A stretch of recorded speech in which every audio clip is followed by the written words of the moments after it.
It's your carburetor. Well, do you think I need a new one? Oh, I don't think so. Just clean up a little, be okay. I think you might need some plugs, though. Got it all doped out, huh? Well, it looks like I'm in good hands. Bernie, it's the best we got.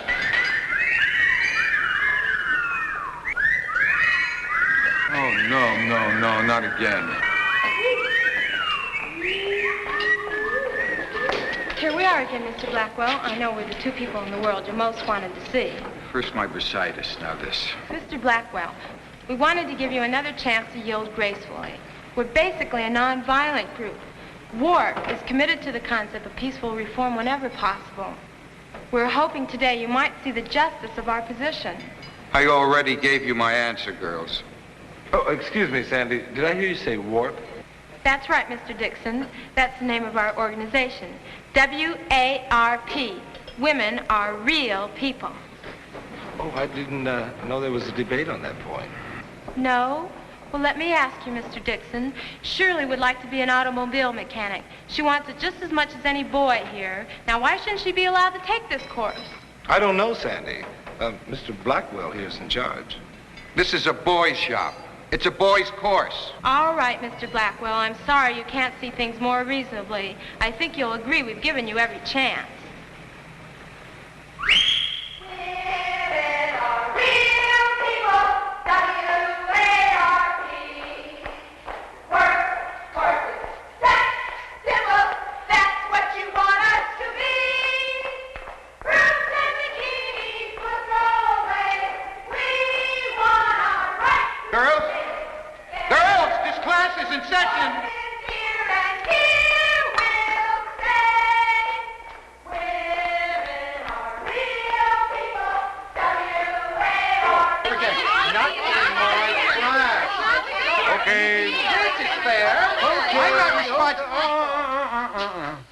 You see, if you all talk at once, I can't understand you.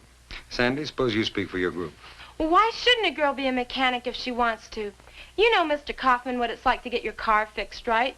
First, you have to make an appointment as if you're going to see your pediatrician, for goodness sake. Right, it takes It's been years since I've seen my pediatrician. And then half the time, the only real work they do is add up the bill. You never can be sure they fixed anything. That's not true. Let her finish. Why this indifference to the customer? Because the demand for mechanics is greater than the supply, because they're all men. That's right. Okay. Mr. Blackwell? Okay, let's switch things around a bit. How would you like it if some boy wearing an apron came into your cooking class? We had one last week. Oh, by the way, how's Ferguson doing? Wonderfully. Yesterday he got his omelet to rise. Good for Ferguson. Do you realize what would happen if we tapped this huge reservoir of women power? What that competition would do? Do you realize how many women mechanics are at this very moment washing dishes or changing babies? Free those women. Then you'd see the men tighten up and do a job. Yeah, that's right. Then who would wash the dishes and change the babies, may I ask? Don't ask. What law is there that says that only women... Miss Adams, my turn. Now, this may come as a great shock to everyone, but you're not going to get an argument out of me. Oh, that's unbelievable. I agree with you that there is nothing in the school rules that says that a girl may not elect the automotive course. I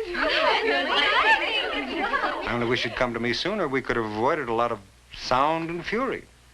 Now, John, I'm sure that the presence of one young lady in your class is not going to constitute a serious disruption. That's easy enough for you to say. But how am I going to get the boys to keep their minds on cars instead of girls? What makes you think they ever have? By the way, which one of you girls is the mechanic? Shirley. This pretty little thing? This pretty little thing isn't big enough to drive a car. Shirley's not a thing, pretty or otherwise. Women are real people. W-A-R-P. Why don't we save that for music class?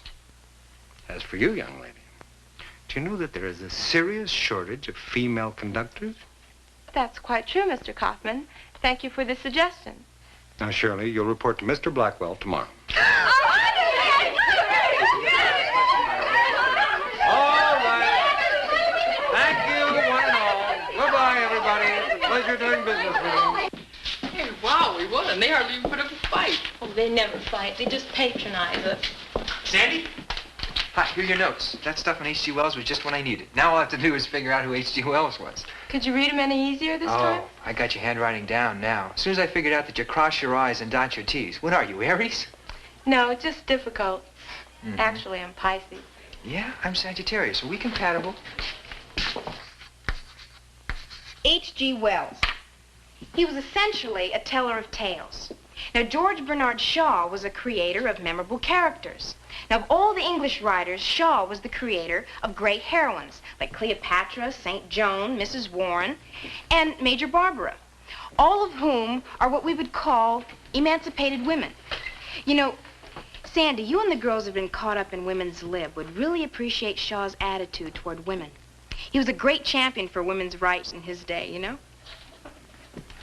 One of the things he said was, women are only called womanly when they regard themselves solely for the use of men. Bernie? Well, that is very interesting. But what does it mean? Well, it means that men have always tended to look upon women as sexual objects first and people second. Okay, now, what are you laughing at? Women want respect. They want to be thought of as equals. They don't want to be looked upon as just a pair of legs or a pair of... All right. Bernie, how would you feel if when you went walking down the street, girls whistled at you? See, you'd be flattered for a minute, but you wouldn't feel very respected, would you? Well, if they don't want us to look at their legs, how come they all the time showing us?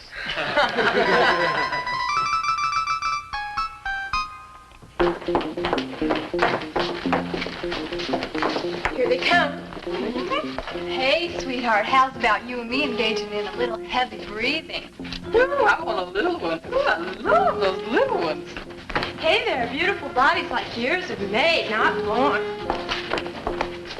Now, will you tell us all about this harassment that the girls of Warp have been giving you? Well, after that young girl pinched me and made suggestion remarks about my body, I cried and cried right through deep knee bends. I plan to take karate lessons. And heaven help the next girl who dare lay a hand on my knee. I'm not hostile. I just want respect. I know I have beautiful legs, but I want to be appreciated for my mind. Well, at first I thought it was pretty humiliating, but I guess I can get used to being treated as a mindless sex object. Well, you know me, I never had much ambition anyway. And finally, George Vincent remarked simply, what kind of a boy do they think I am anyway? What a burn. Well, but you know what they say, it's just publicity. Besides, I think it's kind of funny. Of course it's funny. That's just the trouble. Everything we do is just ho-ho time. Men just laugh at us. And the more serious we become, the funnier they think we are. Sandy. Hi. I've been meaning to tell you, I think what you girls are doing is just fine. Keep it up. Thanks, Miss McIntyre. That helps a little. Why, what's the matter? You are into something good. Oh, Miss McIntyre. I mean, you're really nice and everything, and encouraging. But you're a woman. To the men, we're just a joke. No matter what we do, they just won't take us seriously. Well, now remember, you've got a few thousand years of history to undo. And there's always been something funny to first-class citizens when second-class citizens start yelling for the same things. So give yourself some time. Find an issue that really hits them in where they live, and they won't laugh anymore, I guarantee. Well, you're right. I know I'm impatient. It's just that I don't know why we have to wait. I know what you mean. Right on.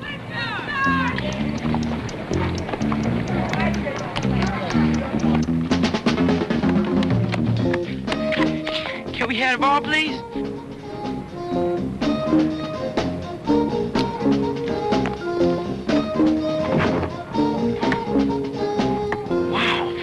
Pretty lucky. I'll do it again if you want. Again? So now how far away that is? Give me the ball. Let her try. Shoot me the ball, will you?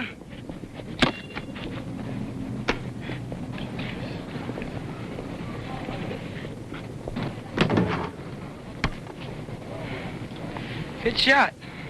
Yeah. See you around. Yeah, see you around. Did you see that? Hey, Helen, where'd you learn to do that? I don't mean the shot. I mean the boys. Did you see their faces? What'd you see on their faces? Well, they were surprised. I'll tell you what you saw on their faces. Respect. Look, I got a B+ on that test on H.G. Wells. That is the best grade of my entire life. And I owe it all to you. Of course, I crossed my I's and dotted my T's, and Miss Johnson couldn't read it, but... Larry, we want to get Halloran on the basketball team. Well, that's not hard. I mean the boys' basketball team. That's hard. Oh, Larry, will you coach her? She can shoot like you can't believe. It's just that she needs some help on some of the other parts of the game. What is this, your Amazon Society's latest blow for women's liberation? Why are you laughing? Because you're not. All right, Halloran, let's warm up a little. Let me see you move. Take it easy, relax, take a few shots.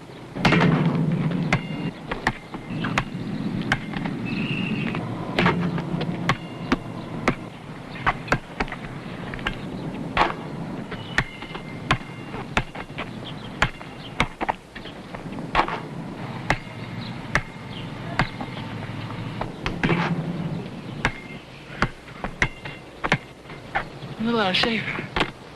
That's out of shape? Where did you learn to play like that? Oh, I've got 4 brothers. We've always played together. Uh-huh. And you really want to play on the team? I'd love to play. And why shouldn't she play with the best if she's good enough? That's cool, that's cool. Secret weapon. Opposition collapses in confusion. Listen, I'm worried about the opposition on our team. But Halloran, that's just the point. Where's the victory without opposition? A little bit of luck, the boys will hit her gut. I can hardly wait to see the expression on Coach Windish's face. All right, Halloran. You can call me Hal. All right, Hal. Let's try a few moves. Man-to-man defense. You should pardon the expression, but try to score on me.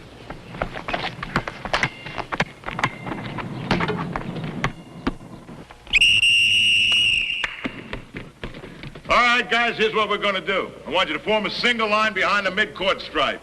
As the ball is passed to you, sound off with your name loud and clear and go in for a layup. All right, you got that? Yeah, right. Okay, let's go. All right, let's go. Yeah. Wilson! I don't see Halloran. You see Larry Silverstreet? Yeah. Right behind him. Reagan! Oh, she looks just like one of the boys to me. But what about her voice? Halloran.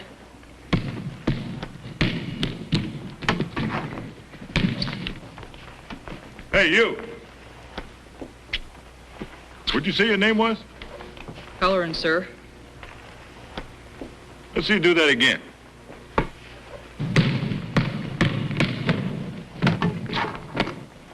Hey, nice shot. Good boy.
All right, that's it for now. Practice tomorrow, same time. The following men report to me. Evans, Silverstreet, Howard, Halloran. Girls, Girls, now come on, what are you doing here? You're not supposed to be here anyway. Now, if you can't hold it down, I'm going to have to ask you all to leave. We can't run a practice here. I can't help hear myself think. What are you doing here?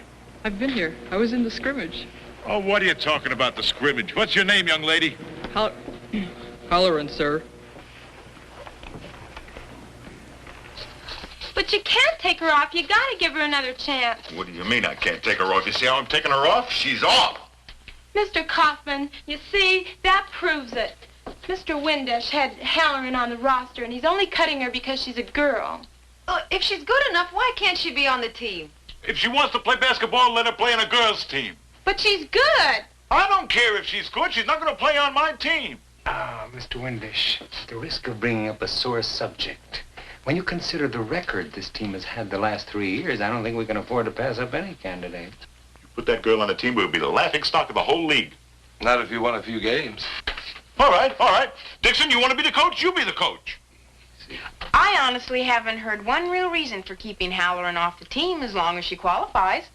Because she's a girl. That's not a reason. Okay. I think I've come up with a way to settle this thing if Mr. Windish will go along. Why don't we ask the boys from last year's team if they'd be willing to have a girl in their midst? Absolutely. I got nothing against that. I know how they'll answer. Okay. Let's take the vote.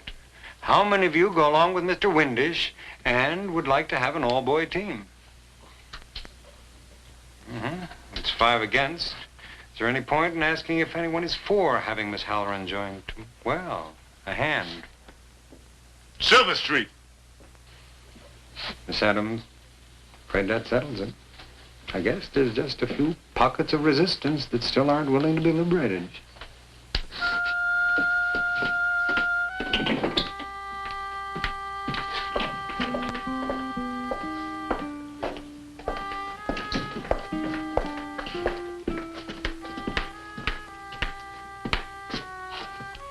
Listen, Sandy, a general can't go into mourning for every soldier that falls in battle. Oh, go slam dunk your head. Are you crying? Yes.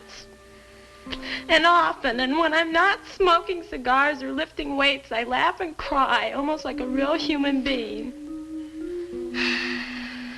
Sandy, I'm sorry it didn't work out. Tell Halloran that, will you? I can't face her. She knows how you feel. Well, you did all you could. What do you mean all I could? I did better than I could.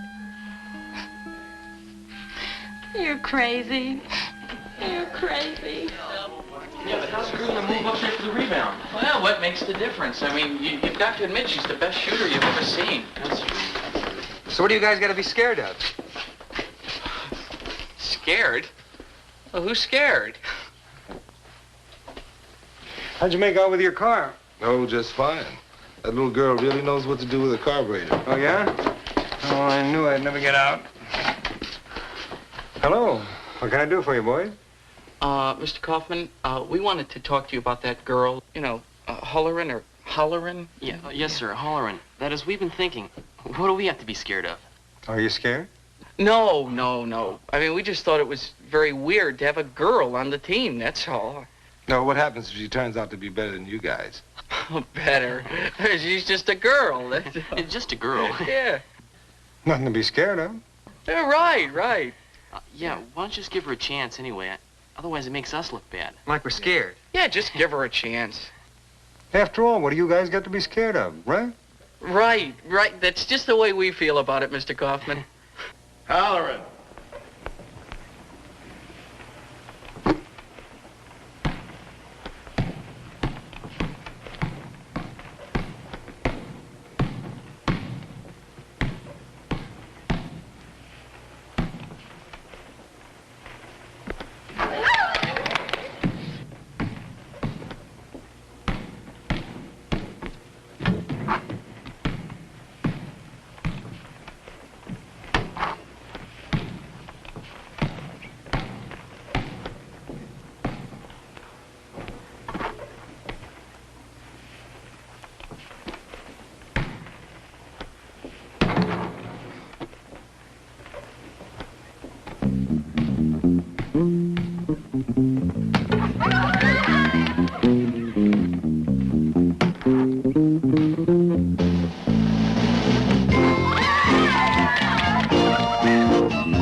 That's the team. Now, the rest of you guys, you keep trying, you hear? Let's see. Munson made it. What is this? Really?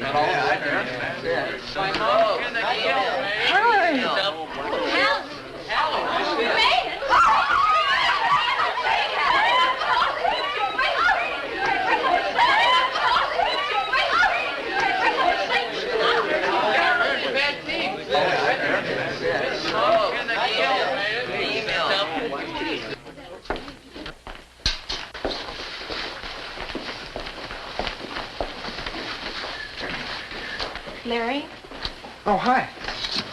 it was an oversight, wasn't it? A mistake? I mean, you were on the team last year. No, it wasn't a mistake. Was it because of Halloran? Actually, it was because I wasn't good enough. Or serious enough, that's my problem. Well, it's a way to get by. I mean, if you don't take things too seriously, then you can't get hurt. That's right. That's right on the button. Look, why don't we go out together? Maybe over the weekend. Go to a movie or something. Why, you feel sorry for me? Well, if I do, it's because I have a tendency to take things too seriously. Only if you promise to keep your hands to yourself. I'm not making any promises. Egad, Silver Street, the woman is mad for you. Absolutely mad for you. But wait a minute. Think about this for a minute. Are you ready to become involved? What about your life, your career, your ambitions? Are you ready to tie yourself down to this creature of lust? Remember, men are only called manly when they regard themselves solely for the use of women.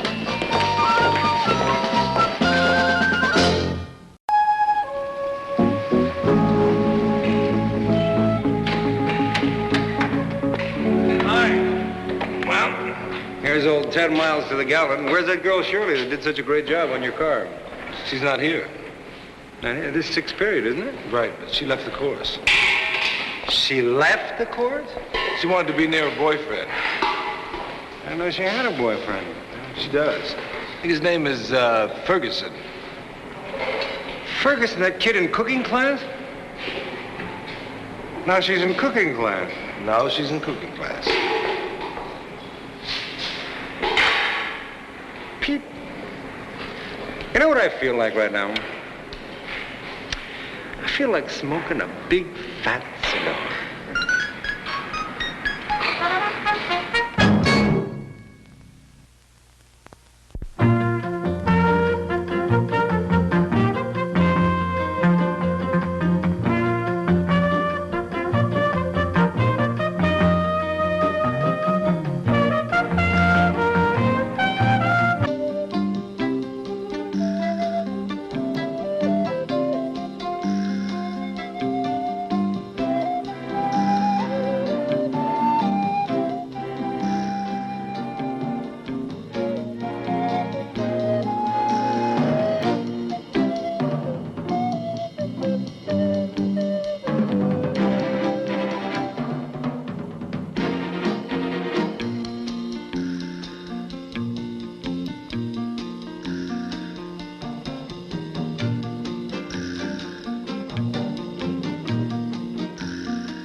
Another pebble? Yeah. Now, this is the third straight morning in a row that you've got a pebble. Maybe you're getting too old for this sort of activity, Jerry. Tell you the truth, I sometimes wonder if it's worth it at all. Yeah, I ask myself that same question every morning. But if you're going to show, I'm going to show. I'll tell you what. I'll welch if you will. You're on. I gotta quit giving parties. I enjoyed Sheila's party. Well, I did too, I guess. What do you mean, you guess? I don't know. They turned 16, suddenly they're not little girls anymore. Sheila hasn't been a little girl for a long time, Jerry. You just haven't wanted to face that. Yeah, maybe. Anyway, she's doing fine at Whitman. Yeah, I know. You should be proud of her. The grades are good, the kids like her. Pete? Yeah. Nothing. I just wanted to remind you about the meeting at my house tonight. Oh, I won't forget. How's your pebble? Okay, at least till tomorrow.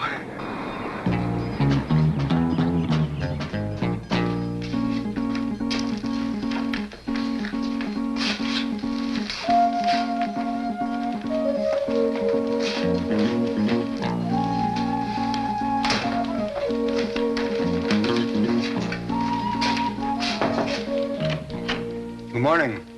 Good morning. I see I've been elected to the Charities Committee again. Oh, yeah. Exciting, isn't it? I figured since you volunteered last year, I'd just save you the trouble. It's all right, isn't it? Why not? They're already conditioned to me. When I walk in, they'll reach right in their pockets and just... Pete, let me ask you something. Sheila Colby's father is a friend of yours, isn't he? Yes, he is. Has he said anything to you about her going to private school? Sheila, no. I got a request for a transcript of her grades from Magdalene. I see Jerry every morning. He never mentioned Magdalene. Suppose this is one about little runaways? Oh, Jerry, no. Well, you know, integrated schools still do make a lot of parents nervous. Well, Jerry's straight. Besides, his son Rick has been here at Whitman for 3 years. Yeah. Well, just wondering. You know the man better than I do. That's funny. Jerry never mentioned Magdalene. Oh, well, I'll ask him about it tonight. See you.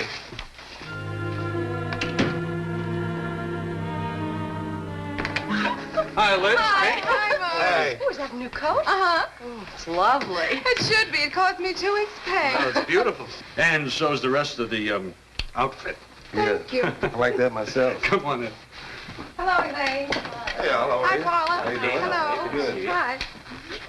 Joe, how are you? Well, Hi. who's drinking what, or should we get down to the business of the evening?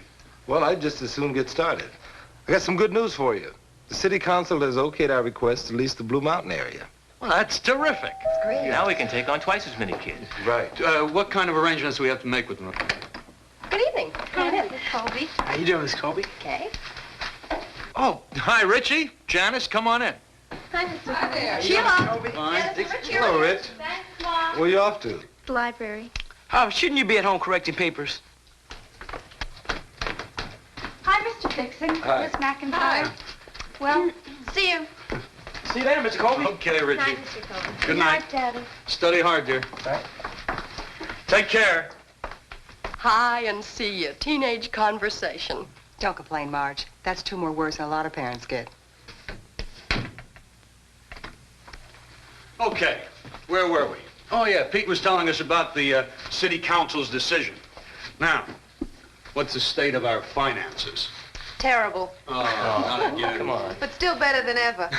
It's true, at the beginning of the month, the cupboard was bare. And then we got a very small grant in the amount of $2,000 from the Spencer Foundation. Good night, folks. Harry, come. Thanks for everything. See you in a few weeks. Want another cup of coffee? I certainly do. Well, looks as if the camp's going to be a reality after all. Yeah, we've made a lot of progress. Oh, Jerry, can I ask you something? Yeah, sure.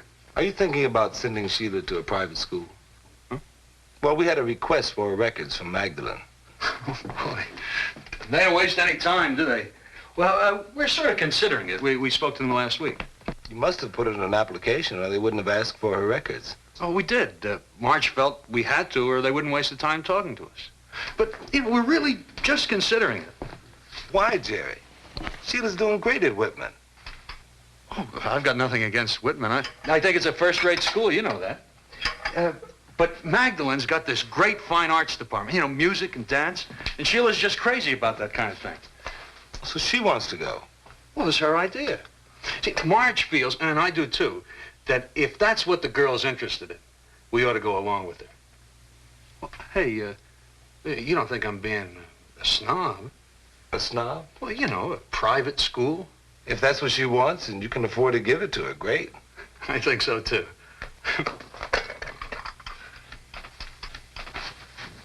Music and dance, huh? The finer things of life. What's so suspicious about that? Nothing, except that Sheila's got 2 left feet. Well, maybe it's the music she's interested in. You know, Magdalene does have a special music department. You think Jerry's lying? If a lie's not telling the complete truth, yeah, I think he's lying. Well, why does he let Rick go to Whitman? I really don't know. Ask him. And he's let Sheila go there until now. I think Sheila sneaked up on him and started to become a woman. That's when Daddy's getting nervous, Pete. You don't like Jerry, do you? Not exactly. But that's not why I think something smells bad. You do like him, huh? Yeah? Maybe that's why you can't admit what you really know. I think Jerry's good people, so I gotta be sure. Well, you're not going to get the truth from Jerry. He hasn't even admitted it to himself.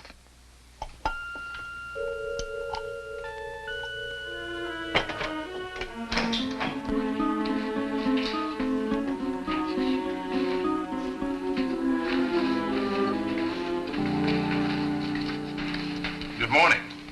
Well, hi, Mr. Dixon. How was the meeting? Oh, just fine.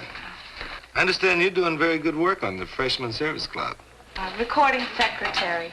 No big deal. Big enough. Which way you going? Miss Thompson's class. Sheila, I understand that you're thinking about transferring to Magdalene. Did Daddy tell you? He mentioned it. Are you going to do it? Oh, yes, I think so. I'll really miss everyone here, but Magdalene's a marvelous school. The girls aren't stuck up or anything, and the teachers are so friendly. Do you know any of them? No, I don't. You're interested in music, right? Oh, yes, I am. I'm very interested. I just haven't had time to do anything about it here. When Daddy suggested I transfer to Magdalene, I jumped at the chance. It's so sweet of him, offering to pay all that tuition just so I can study music. Don't you think so? You really love your father, don't you? Yes, I do. Well, you better go on in. You'll be late for class.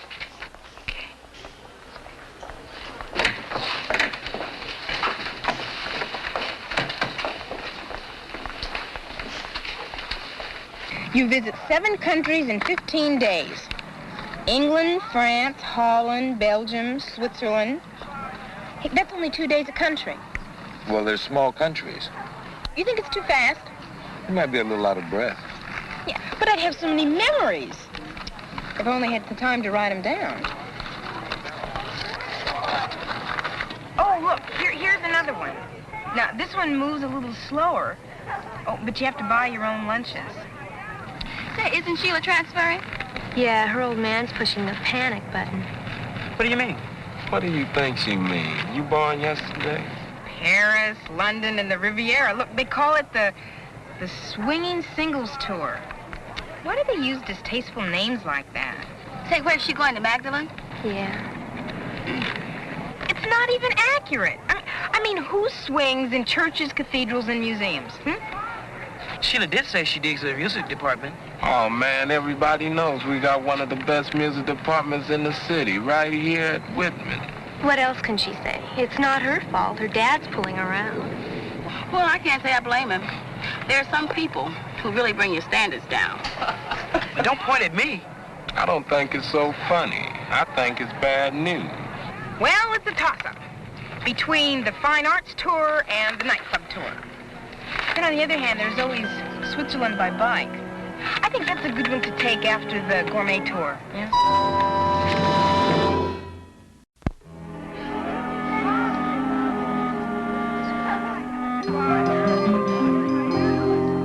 Fringe lands of the Himalayas. An unusual around-the-world adventure specifically designed for camera fans. Well, then there's exotic Mexico. Have you ever been to Mexico, Mr. Kaufman? Oh, yeah, once when I was in college. I went on an archaeological dig. I thought that would be romantic. Was it? Wasn't even co-educational. Then there's the glamorous Orient. Glamorous Orient. Yeah, 2 weeks in Japan, Hong Kong, and India. Hey, you've been to the Orient, haven't you, Pete? Pete? Oh, huh? You've been to the Orient, haven't you? Oh, yeah, Korea. You were in Japan, too. 2-week pass, but I'm not an expert. And the sun slowly sets on the Peter Dixon travelogue. Excuse me.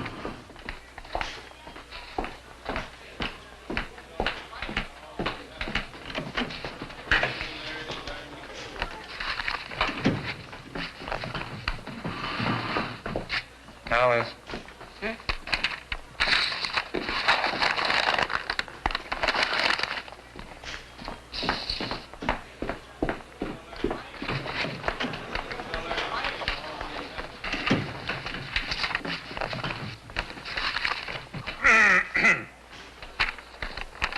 You sure have a touch with the ladies.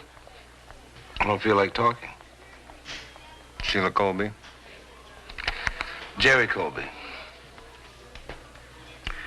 Well, Colby's not the first one to run for the suburbs. Even the black middle class is moving.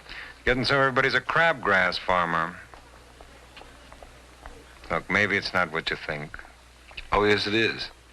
Liz and the kids sensed it. Besides, his and Sheila's story don't jive.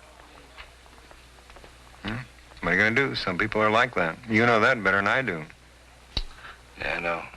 But I thought Jerry was straight.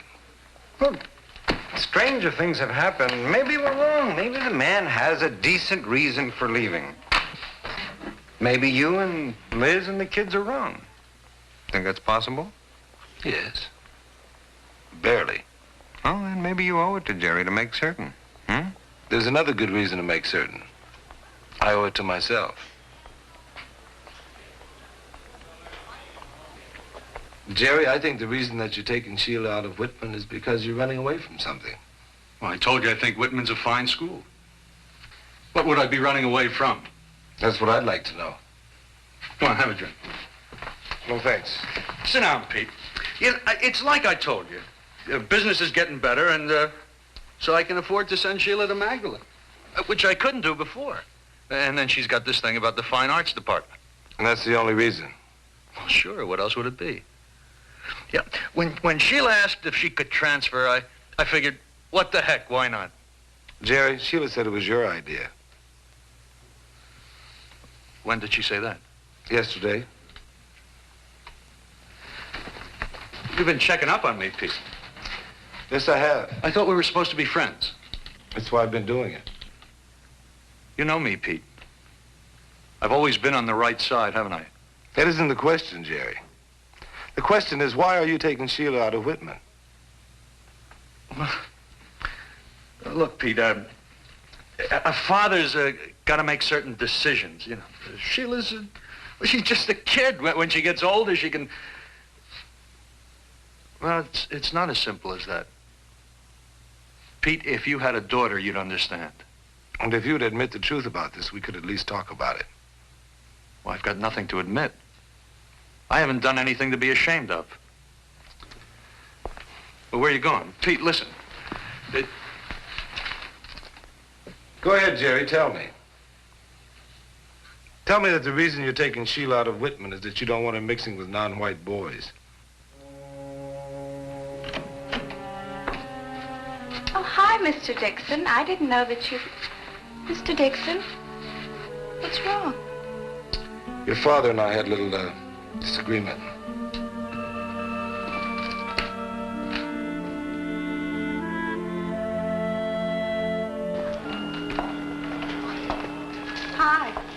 Hi, Sheila. Hi. Is Mr. Dixon in his room? Not yet. Oh, I wanted to talk to him. Listen, I've got to get your minutes for the service club. Now? Why not? I don't know. I won't be leaving for a couple of weeks. Well, there's no point in putting it off. Have you got any ideas for someone to replace you? No. No, I haven't. I haven't even thought about it. Well, will you try to come up with someone? Okay, if you like. I guess everyone thinks I'm kind of deserting, huh? Why would people think that? Well, we've really been considering Magdalen for a long time. It's a good school. Look, Sheila, you don't owe us any explanations. Look, see you later. I better get going, too. Don't forget those minutes. Okay, Janice.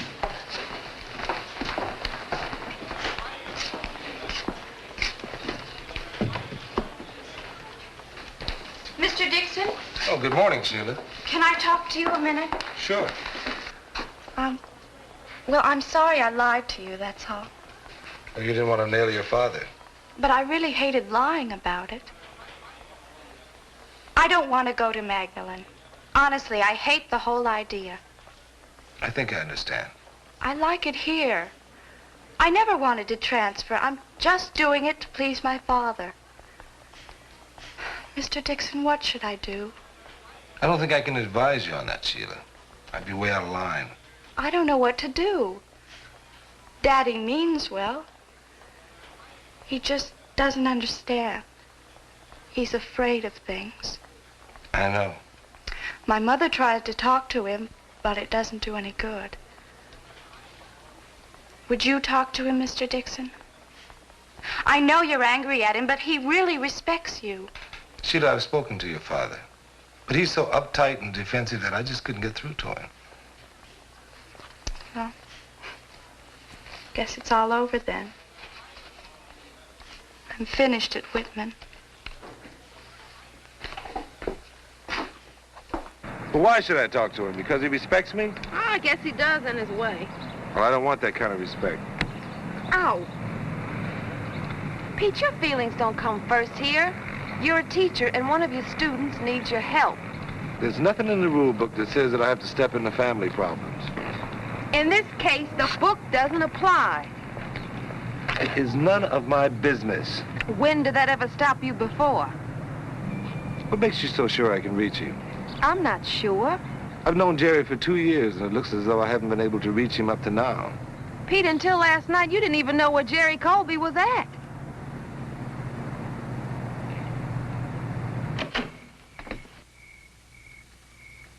Pete? You busy? No.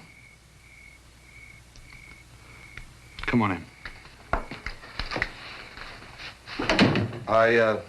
I came to talk about Sheila. Oh? She says she doesn't want to transfer. She asked me if I'd talk with you. Now, look, Pete, it's settled. There's nothing you can say. I didn't come to this decision easily. No, I suppose not. No, thanks. If she stayed at Whitman, I'll worry about her every day till she graduates. You did come. Honey, go upstairs. No, Daddy. Do as I tell you, please. Jerry, please let her stay. Tell me, Jerry. What do you think will happen to Sheila if she stays at Whitman? I don't feel she's safe there. Safe from what? Well, I don't want her to get mixed up with the wrong kind of people. And who are the wrong kind of people, Jerry? Is it the wrong kind of people? Or is it what you think are the wrong kind of boys? A father's got to be concerned about these things. Are the wrong kind of boys the mean ones? The dishonest ones? The nasty and selfish ones? Are they the ones you mean? The prejudiced ones? Because those are the kind of people you've brought me up to keep away from. Don't you trust me? Of course I trust you, honey. But look, Sheila, it's more complicated than that. I know what you're afraid of. Oh, Pete, You've got to admit that there's a tougher bunch at Whitman than there is at Magdalen. You do admit that, don't you? We have our problems. Why don't you be honest with yourself, Jerry? It's not violence you're afraid of. Don't tell me what I'm afraid of. Sheila's my daughter. Her welfare is my responsibility, not yours. Then think about her. That's exactly what I am doing, and I don't need you to tell me. Well, I do not intend to stand by and let you lay all your fears and hang-ups on Sheila without me telling you how I feel about it. You have a right to feel whatever you want. Pete, this is a private family matter. I have to prepare Sheila for life the best way I can. Well, the best way you could prepare Sheila for life is to let her stay at Whitman, where they're all different kinds of kids. Rich, poor, black, white, Oriental, Mexican, Indian, bright, dull, tough, tender, because those are the kind of people she's going to run into out in the world. Look, Jerry, we all have our prejudices, but we have no right to lay them on our children. Fine. Swell, you made your little speech, and I hope it made you feel better.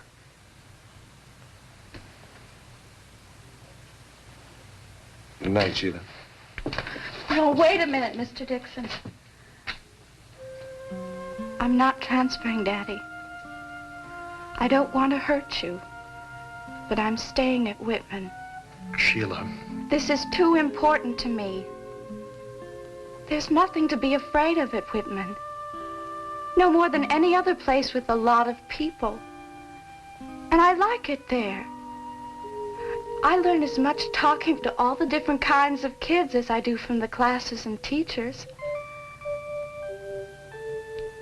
I love you, Daddy. And I'm grateful for things you've taught me. But if you are afraid of certain people, just because they're different, well, that's one thing I don't want to learn.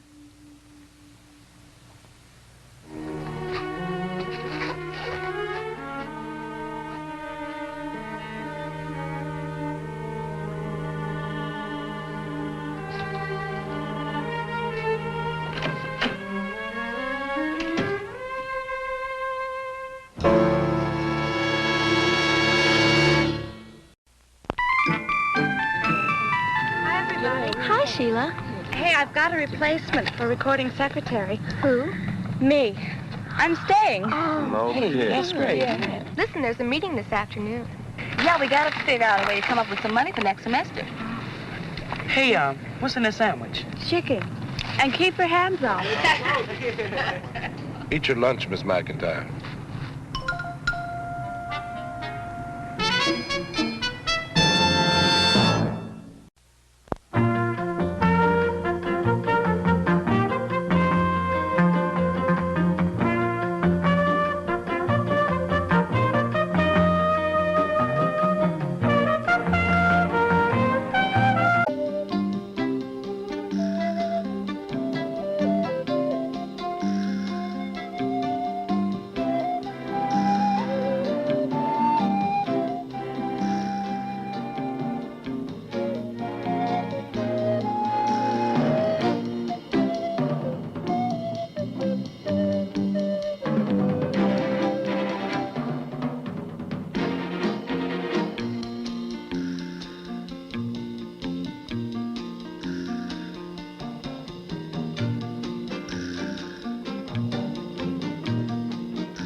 that supposed to be? That's Pam, you yo-yo. Don't you know a portrait of an artist when you see one? Oh, be serious. Are they really going to pay you to do that?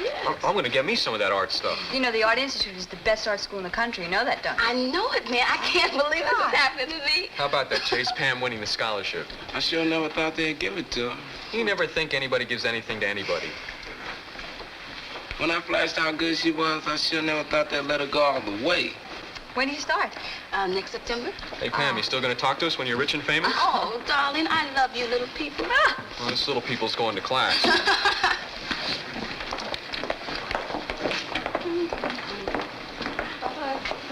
Bye-bye. Goodbye. Congratulations again. Thank you. You really did quite a job, Mrs. Quillen. I had little help from Pam. And I almost talked her into a science program. Listen, I'm used to it. Who brings up this kid to be an artist? She's really good, huh? Oh, she's got it. And with the training she's going to get, there'll be no touching her. Oh, here you are, Mr. Kaufman. Oh, I am Dragan. Come on in. Join the party. Well, Mr. Kaufman, on behalf... Wait a minute. I think... Congratulations in order. Arthur, wait a minute. I thought I saw your name here. Mr. Kaufman, I am here to protest a change in the syllabus which eliminates the name of Alfred Lord Tennyson. Alfred Lord Tennyson. Right, here it is. I thought so. I knew you were one of her sponsors. Congratulations. Pam got the scholarship. What scholarship? What are you talking about? Pam Arnold to the Art Institute. I don't know anything about it. Well, you signed her application. I beg your pardon. I did no such thing. I did not sign that. Does look like your signature, doesn't it? Well, I suppose there is a similarity. Are you suggesting forgery? Wait a minute. Hold it. Let's let that be the last time anyone uses that word. How about good penmanship? Ken, do you remember signing that application? No. Well, I remember way back in January, Pam and I discussed the application. And she figured that since you were the head of the department, that your signature would be a good one to get. Well, she got it, but not from me. Ken, are you absolutely certain that Pam did not ask you to be her sponsor? Mr. Dragan already said she never asked him. Not exactly. He said he didn't remember. I really don't understand what everyone's getting so upset about. No big thing, no big thing. Just a little group dynamics, the spirited give and take of a free people. Now, look, Pete. Now, you say you conferred with Pam and you both decided whose signature she should get, right? All right. You, Ken, myself, and Betty. All right. Now, we all remember signing, but you say you might have, but you don't remember exactly. I'm sorry. I believe I said quite clearly that I did not sign the document in question. Oh, my, what are we going to do? We can't let a student get a scholarship on a borrowed signature. It'd be so unfair to all the others who competed. Oh, this is terrible. Wouldn't it be a good idea to hear what Pam has to say about all this? Certainly would. Yeah, I've had her waiting. I'll bring her in. Pam, would you come in, please? Why don't you sit down over here? Pam, there's been some question about your application for your scholarship, so we thought we'd bring you in and help get it straightened out, okay? Okay. Pam, it's been a very exciting day for you, hasn't it? Oh, it sure has. And for us, too. Pam, did you ask Mr. Dragan to sign your application? Yes, I did. And what did he say? Nothing. He just signed it. Did you talk about it? Do you remember anything special? No, nothing special. Did he ask you any questions about your plans or anything? No, he just signed it. Did that seem strange? Not really. Everybody doesn't do the same thing. Yeah. Pam, is it possible that in your haste, maybe if Mr. Dragan wasn't in his room and you knew he was going to do it anyhow, so you just maybe went ahead yourself? What are you trying to say? Listen, I don't sign anybody's name but my own. Of course. Pam, how did Mr. Dragan's signature get on that application? He put it there.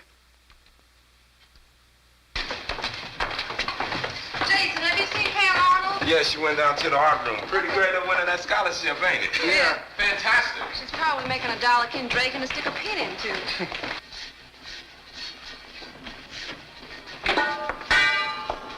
Hi. Hi.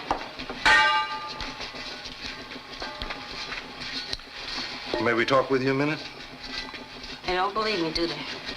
Well, you have to admit the whole thing does seem kind of strange. So what's gonna happen? We don't know yet. Nothing's been decided. Well, am I gonna lose the scholarship? It's possible. But not if we can help it. Well, it's not fair. I told him what happened. Mr. Dragan said he's positive he didn't sign anything. Then he's a lie. Why do they have to believe him? Just because he's a teacher? Does that mean he's so great and perfect? Pam, you're not going to help anything this way. Well, I'm sorry. I just don't like being the one who gets accused all the time, that's all. Nobody's accusing you. But the problem between your version and Mr. Dragan's is that you have something to gain and he doesn't. And he sure does. He doesn't like me. Oh, come on, Pam. No, it's true. I remember being afraid to ask him to sign the thing because I thought he'd say no. But you told me it would be good to have the head of the English department's signature. And when he signed it, I was surprised. Even if you're not his favorite student, that does not explain why the man says that's not his signature.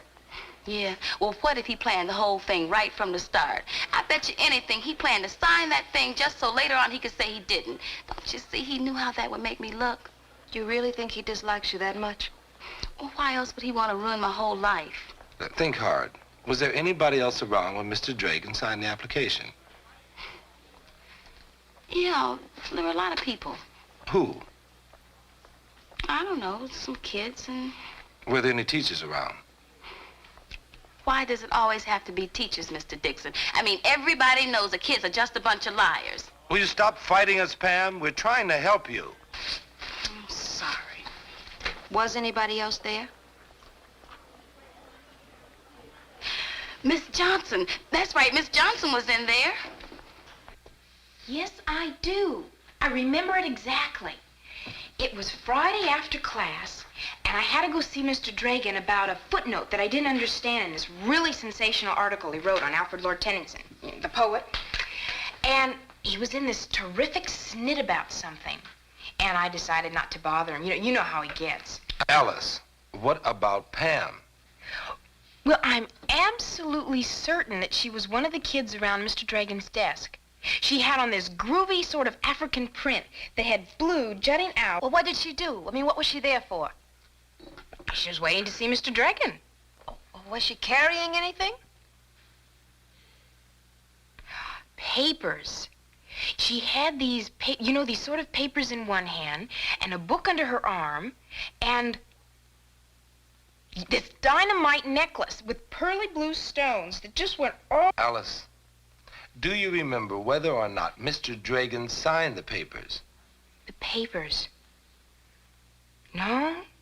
No, I don't remember. But she really looked sensational. Is something wrong?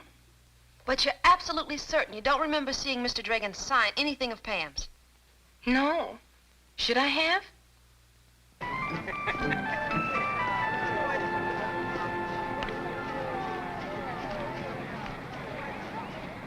That's enough. It's enough. Come on, another half a lap. No. Well, I guess that's not bad for your first time out. What are you trying to do to me? I'm making you feel good. I thought I did. Don't be ridiculous. You felt terrible. I can hardly get my breath. Good. Listen, while I got you weak, I want to talk to you about something. You gonna save Alfred Lord Tennyson? Oh, no, we'll talk about him another time. I wanted to talk to you about this business of your signature on that girl's application. I've been kind of upset about that. Oh. I mean, it wouldn't be so bad if I wasn't afraid that what's on the line may be the future of an obviously talented girl. I mean, think about it in terms of the outcome. Suppose she loses this scholarship. A thing like that could have an adverse effect on her whole life. Are you suggesting we shouldn't say anything to the Art Institute and just let them go ahead and give her the scholarship? Well, that would be up to you, kid. But I'm sure you're not the kind of a man that would want to be responsible for ruining that girl's future. would a man like you simply ignore her transgression? Well, I don't think it's a matter of ignoring a transgression, Ken. I think it's a matter of being a little flexible. You're saying that you believe that is actually my signature. All I say is, I think it is possible. Now, you do admit you're human, Ken. You are fallible. I beg your pardon. I know exactly what you're saying. You're saying I'm deliberately persisting in my account of the events rather than acknowledge the possibility of error. Oh, come on, Ken. I'm sorry. I've been a teacher 19 years. This is the first time anyone's questioned my integrity. Ken, I did not say one word about your integrity. I would never do that. Not directly. But that's really what the issue is about, isn't it? Will I or will I not admit that it's all my fault? That the girl is right. And that I'm either a fool or a liar. No, I won't. But what I will do is spare you any further agony about her future. You'll find my resignation on your desk in the morning. Ken.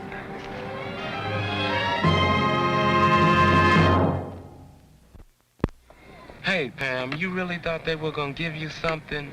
Well, it's the last time for me, I tell you that. And they can keep that mess about getting ahead, too. Hey, you ready for this? Mr. Dragan quit. Man, be serious. What are you talking about? I'm telling you, Mr. Dragan resigned. But don't be a jerk. I was just in his class. Well, you don't just walk out when you resign, you know. You wait till the end of the year. Hey, wait, where'd you hear that? I heard it. Has something to do with your scholarship and all that stuff. Oh, I don't believe you. All right, don't believe me, you know. Well, what do you want to go do a thing like that for? Maybe they found out he was lying. How they gonna find out a thing like that? You trying to say they're gonna believe Pam over him? Maybe I ought to go say something. What are you gonna say? I don't know, something. I mean, I don't want him to quit on account of something I said. Sure, what do you care? It's probably a trick to get you to own up to something. Look, you're the one that's getting hurt, not him. That's right, and they wouldn't believe you if you swore on a stack of Bible. If you gotta go, baby, you might as well take one of them with you. Yeah, right. I don't care about him quitting. I don't see none of them crying over me. Right on, sister, right on. 1, Pam Arnold should be disciplined for forging the name of a teacher. 2, a full report should be sent immediately to the Art Institute with a recommendation that the scholarship be awarded to someone else. 3, the administration must apologize in writing to Mr. Dragan and urge him to withdraw his resignation. Is that all? That's all. Wonder why he didn't suggest we hang Pam by her thumbs for a couple of hours. We think an insult to a teacher is not something to laugh at. Mr. Yarnell, I don't like insults to anybody, not even students. Do you mean this girl? You mean we're insulting her? Is that so hard to believe? Oh, please. You know, you don't even know what really happened. Do you? No. And that's exactly why I don't want any part of your headhunt. You think we should just let Ken Dragan's career go right down the drain, is that it? No. But I do think we ought to stop wasting time with all this nonsense and try to help the man understand. Oh, come on now, Pete. He did not sign that paper. May we adjourn now? Thank you. How do you expect us to maintain our authority when the administration doesn't back us up? A lot of us think there could be a real showdown over this. What kind of a showdown? Well, unless you do what's in here, there'll be a whole bunch of incidents like this. A lot of kids are sneaks and liars. They'll be saying it's their word against ours. Do you hear what you're saying? Do you really believe your authority and credibility with students comes from the principal's office? Is that what makes you teachers? An iron fist down the hallway to zap any student who steps out of line, huh? Well, let's see you keep order in the classroom sometime. That's right. You can do it. I have been in charge of a classroom. And I know it's not easy to keep order, but maybe order isn't what it's all about. You make these kids sound like all they're waiting for is a sign of weakness so they can move in and take over. Do you realize that in a couple of years they'll be working, voting, serving on juries, dying maybe in some war? To hear you tell it, we're keepers. We're here to sit on cheats and lies until they're let loose on an unsuspecting nation. Are you just finding that out? Evidently. You want an answer right now, don't you? Yes, indeed. Okay. I guess I can give you an answer. Let me put it like this. If Ken Dragan is not here next year, this is going to be a much poorer place. We're all going to lose. We lose because Ken is a good teacher, and I don't know anything in the world that's harder to be than that, or more worth being. But unless there's more evidence that Pam Arnold forged that signature, I'm not going to do what you people want. I am not going to sacrifice that girl for Ken Dragan or anyone else. Teachers, after all, principals too, for that matter, are only a means to an end. Students is what we're all here for.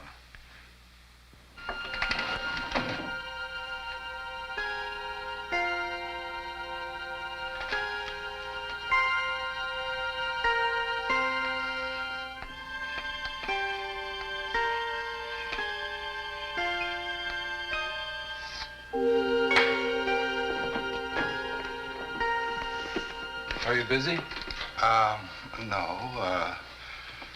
No, I'm not busy.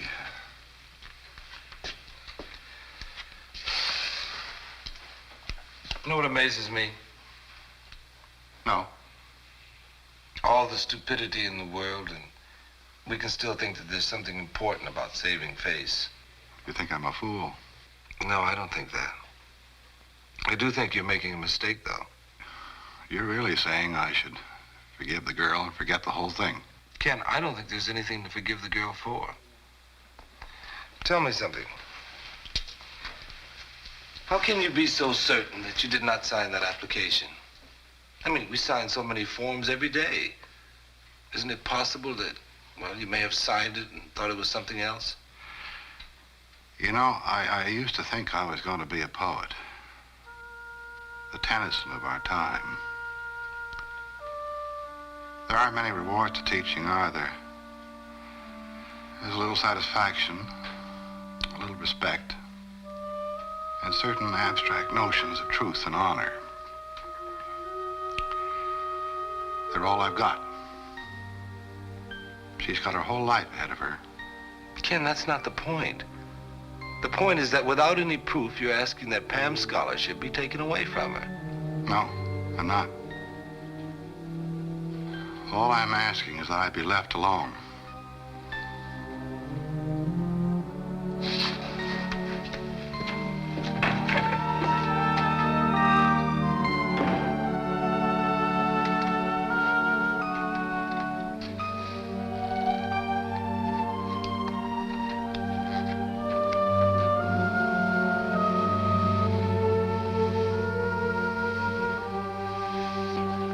Mr. Kaufman standing up to practically a whole delegation of teachers. I think that's terrific. Don't you? What about all those teachers saying I'm a liar?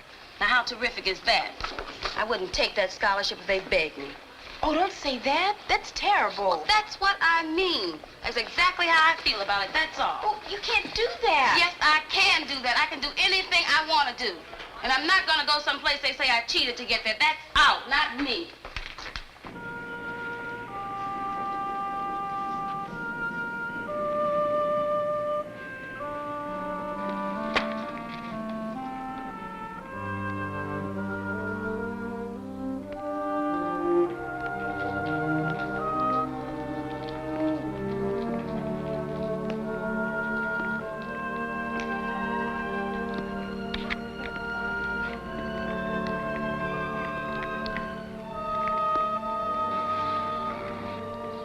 Say, that's very nice. I think it's right. No, don't. Pam, don't. Oh. Sorry you didn't like that. Well.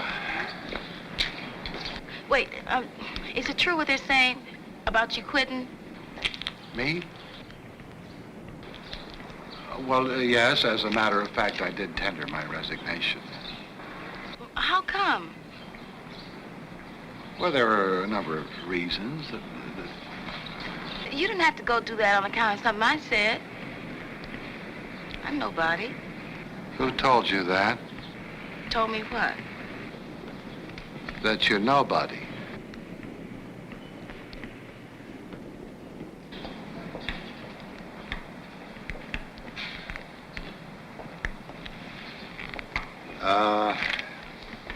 Pam, it just occurred to me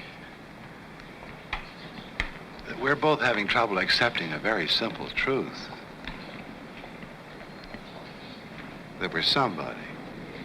Does that make sense at all? You too? You're a teacher.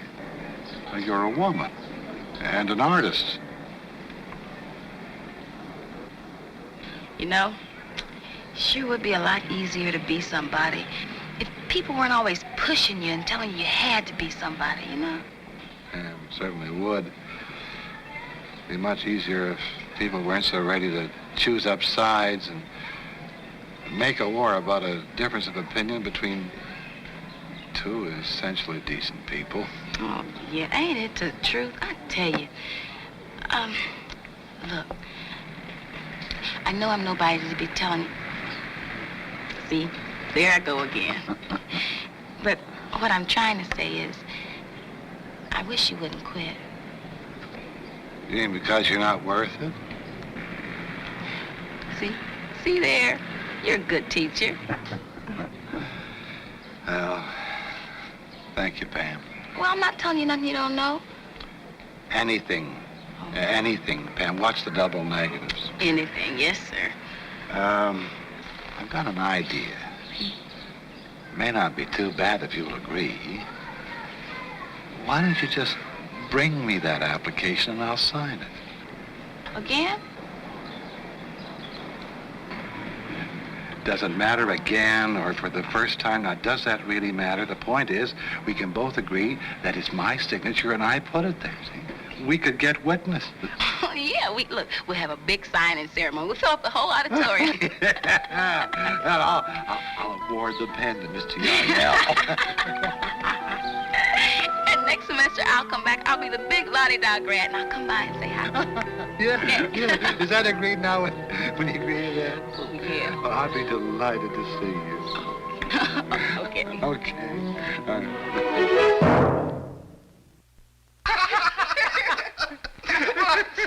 I got a worse one than that, though. Listen, one of my students came up to me and asked if he could be let out of last period because he wanted to go to his grandmother's funeral. Oh, I don't get it. Well, wait a minute, that's because I haven't finished yet. Oh. Don't worry about it. Anyway. So what happened? Anyway, so the next day he comes back again and he says, Mr. Dixon, can I get out of last period? He said the funeral had been called off because of rain. Oh, no.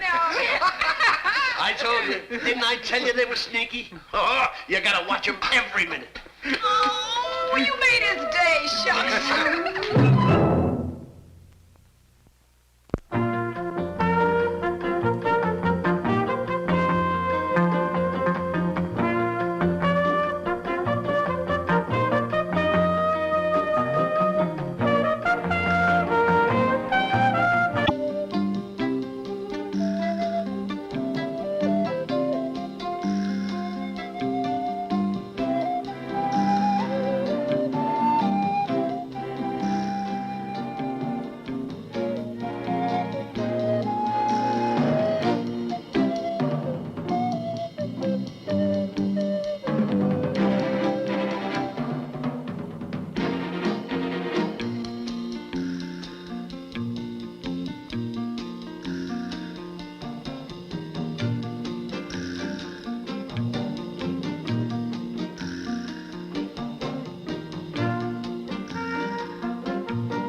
wake up, the redcoats are coming. Paul Revere.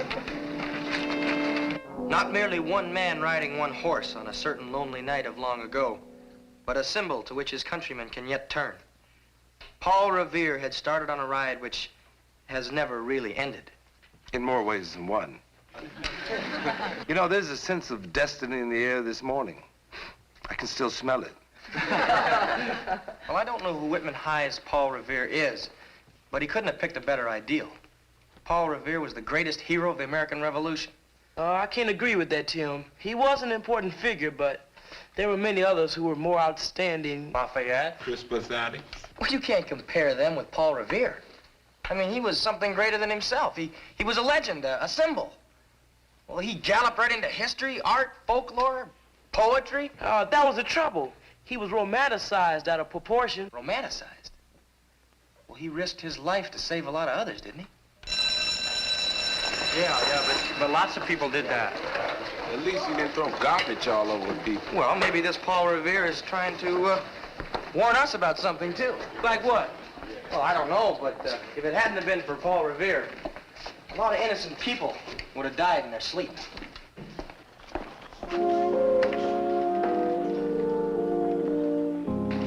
I sure like to get my hands on that garbage man.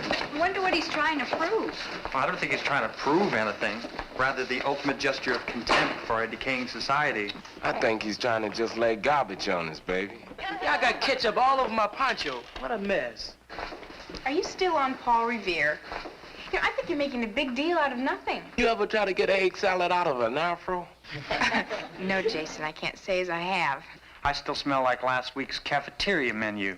Look, you're all being so squeamish about this whole thing. It's so silly. Everybody getting so uptight about a little garbage.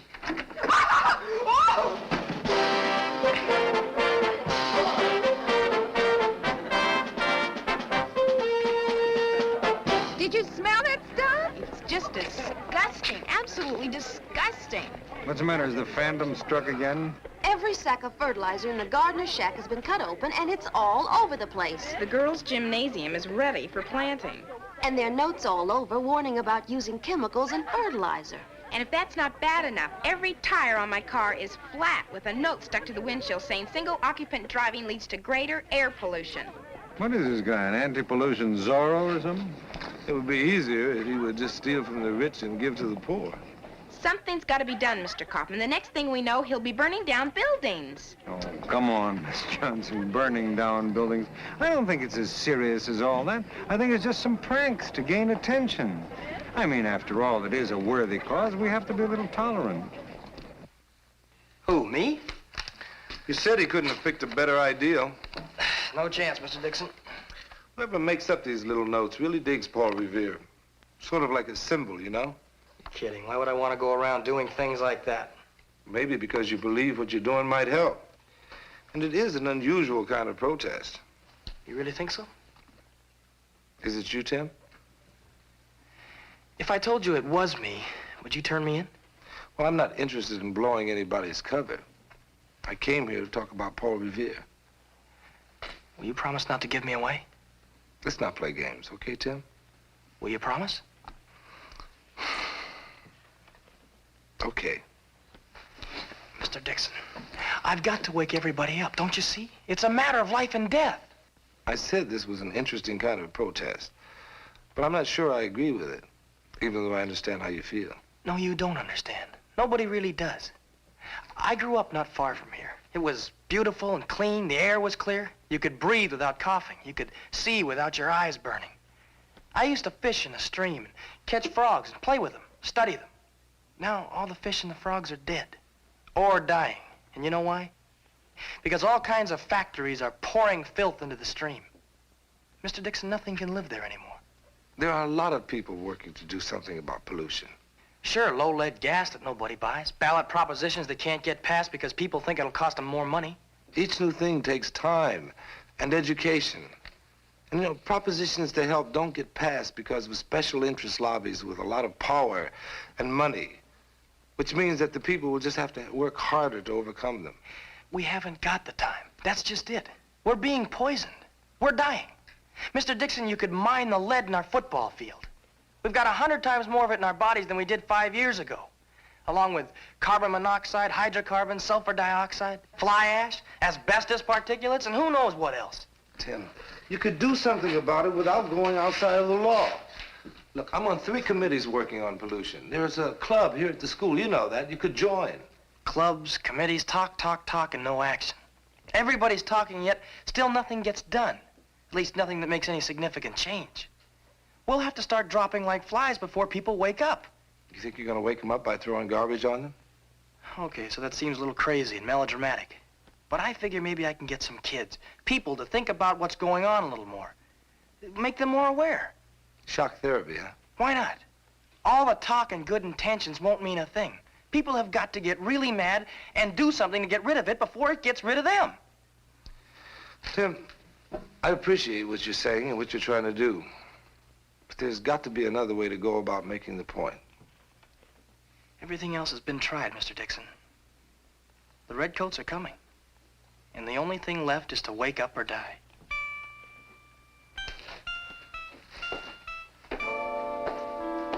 Mr. Dixon. Remember, you promised.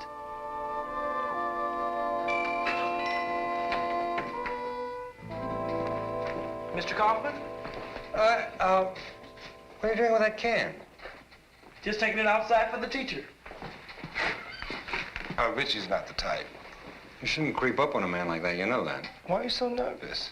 But you know, I'm getting a little paranoid lately. Everybody, looks suspicious to me. Well, don't look at me. Do you know something?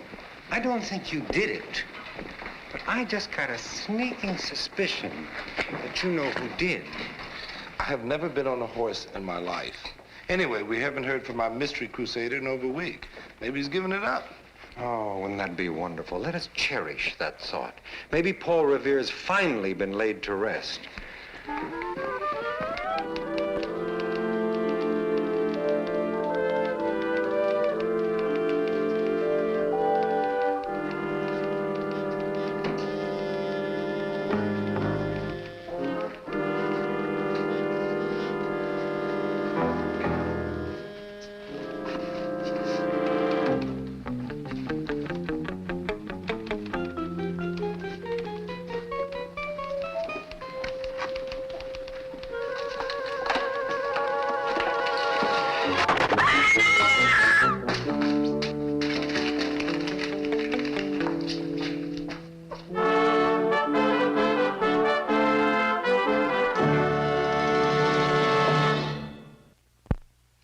In the hour of darkness and peril and need, the people will waken and listen to hear the hurrying hoofbeats of that steed and the midnight message of Paul Revere.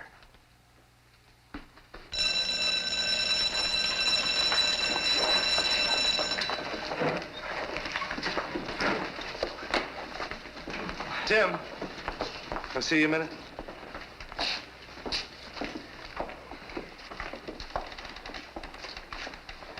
You know, even Longfellow made mistakes. He put Revere on the wrong side of the Charles River. Well, I'm not making a mistake. Have you read the morning paper? Paul Revere strikes a plastic firm and then... Well, they're finally getting the message. And you could go to jail. Well, they've got to catch me first. You know, you made me a promise. Yeah, but this is going a little too far. It's one thing to play Paul Revere around the school, but fooling around with companies like Terrathon Plastics... I'm not fooling around. I thought you understood, but you don't. Oh, I said that there was another way to protest pollution. Well, what better way can there be than right at the source?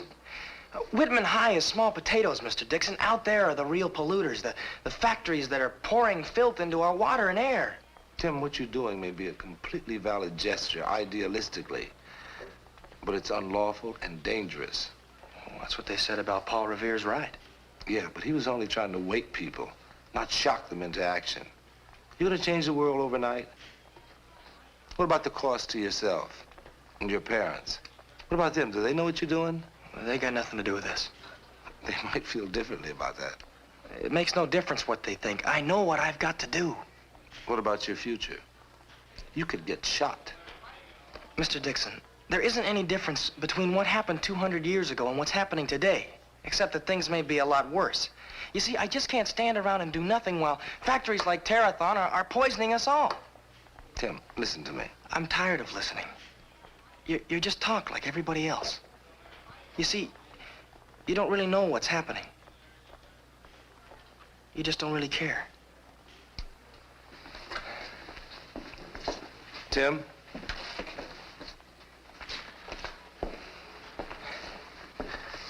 You don't really believe that, do you?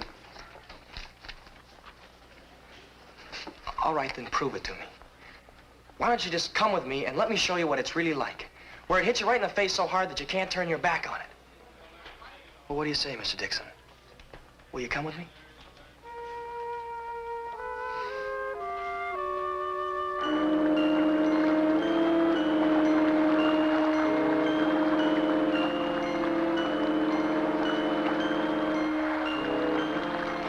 Look at it.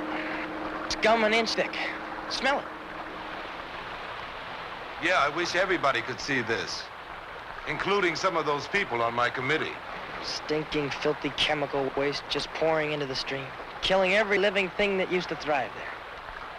The factory's just over the hill. This pipe is like dozens of others, hundreds of others, just violating the laws of nature and threatening our very survival. Hey, I got a great idea. Let's plug it up. Oh, Tim, knock it off. Come on, Mr. Dixon, we can do it. Tim, let's go. Help me. Tim, this is not the way. Okay, you win. But I'll be back. You can count on that. You can't stop me. I'll be back.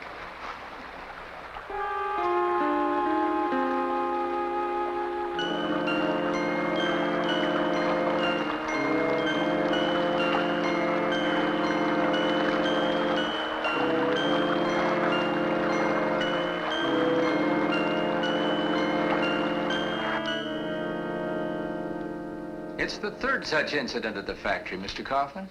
As a representative of Terathon Plastics, I'm conducting an official investigation along with Sergeant Grover of the Metropolitan Police. Well, what makes you think a Walt Whitman High student did it? Oh, we don't know for sure. But we understand you've been having some problems along the same line. And it was a teenager who was seen just outside the factory premises where one of our drain pipes was plugged up. A security man saw a man and a boy. Oh, there was a man. In other words, he wasn't alone. The guard didn't get a good look at them, but he was sure it was a man and a boy. Any other description? Just that the man was black and about 6 feet tall. When we catch this Paul Revere, there are a lot of things we can charge him or them with, including criminal damage to property. I'm sure we can expect your cooperation in this, Mr. Kaufman. If you have any idea as to the identity of these persons, we'd like to know. No matter what their personal feelings may be about pollution, they are breaking the law. Oh, yes. I'd be very happy to cooperate. Thank you. Goodbye. Goodbye. Gentlemen. Thank you.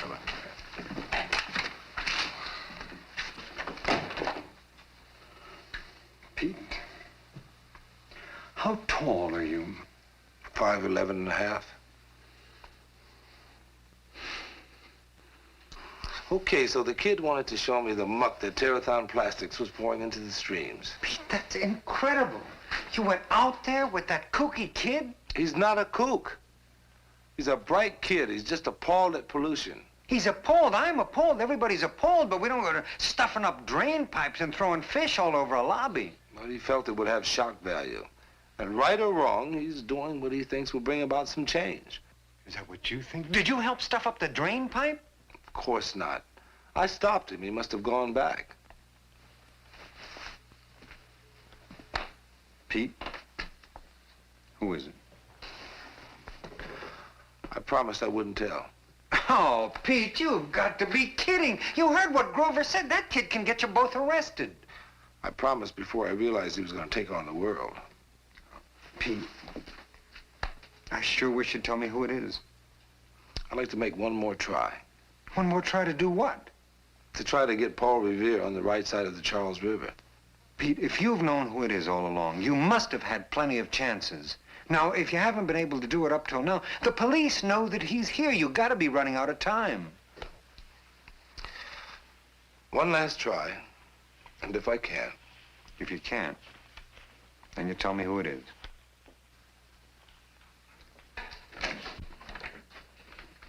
Oh, hi, Mr. Dixon. Hi, Donna. Is Tim around? Oh, no, he's gone home. You've been going with Tim for quite some time now, haven't you? Yes, I have. He's quite a young man. Bright, aware, dedicated. Yes, he sure is. Maybe too dedicated. I don't know what you mean. Well, I think you do. You know those midnight rides of his? He only wants to help, Mr. Dixon. I know. He's a very idealistic boy. I just hate to see him get hurt. Why, do you think he will? Well, running around those factories with armed guards and sentry dogs and electric fences, anything could happen. Well, he promised me he wasn't going to do that anymore. He said he was going to this home. Going where? Nothing, I can't tell you. Listen, Donna, I'm only trying to help. Now, I want to find Tim before he gets himself into some serious trouble. Now, what do you say?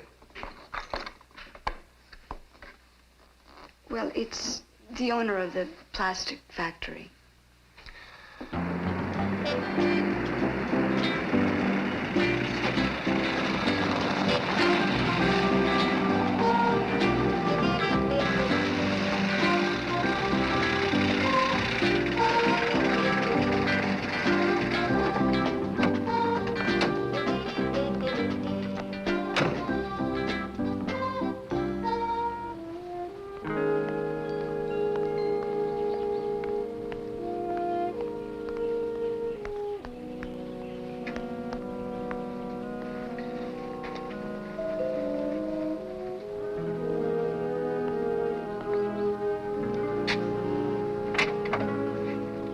Calvin?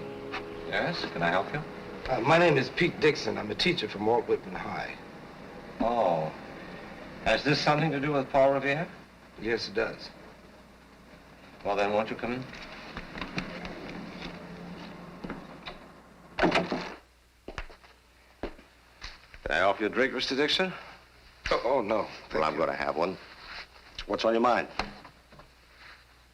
Mr. Calvin, Well, actually, I came here because I heard that Paul Revere intended to make his point closer to home.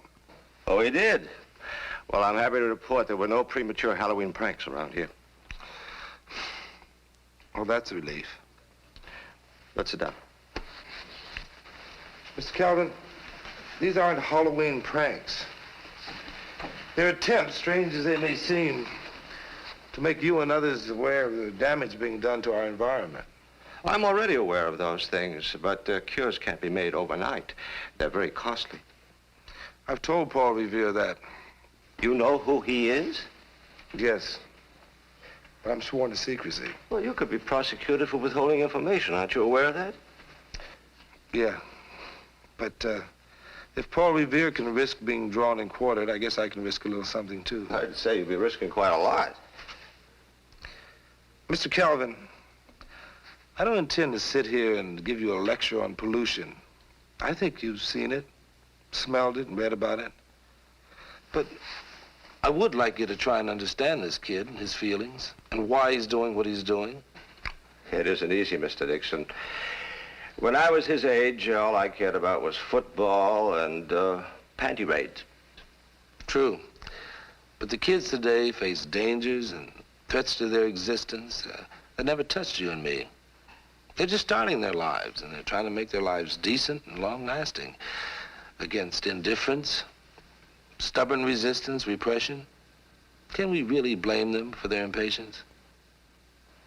You know, we consider Paul Revere a rebel, someone outside of the law who's threatening the status quo.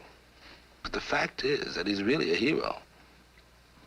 He's risking his life for something he believes in, protesting something that he believes is going to endanger all of us. And I just cannot accept treating him like a criminal.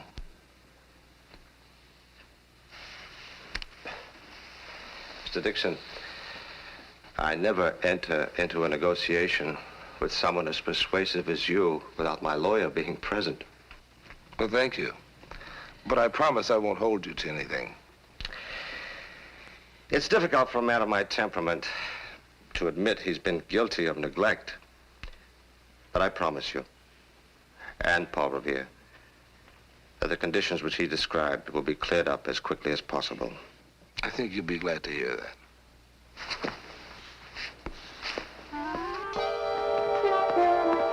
Somebody clogged it up.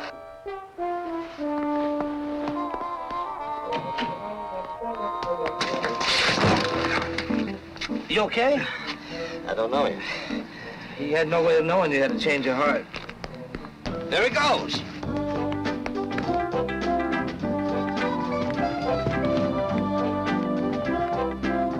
Oh, I think we missed him.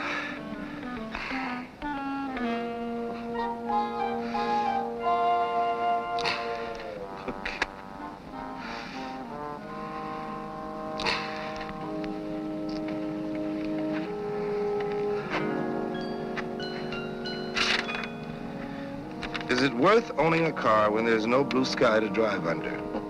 Paul Revere. Would you happen to have the pump? I sure do. And I'll lend it to you if you help me clean up the fish and my chimney. It's a deal.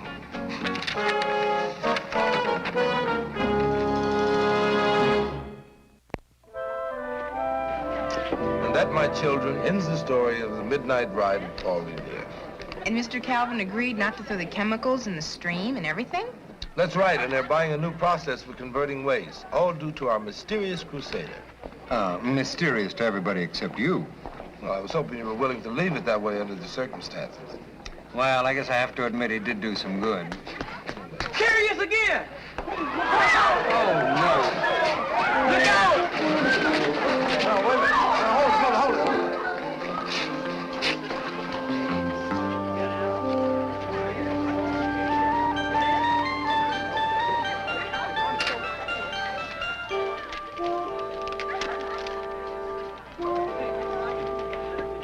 Don't litter my children, or you shall hear of the reappearance of Paul Revere. May I,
Mind telling me where we're going? I don't mind, if you don't mind spoiling my surprise. Okay, since you put it that way.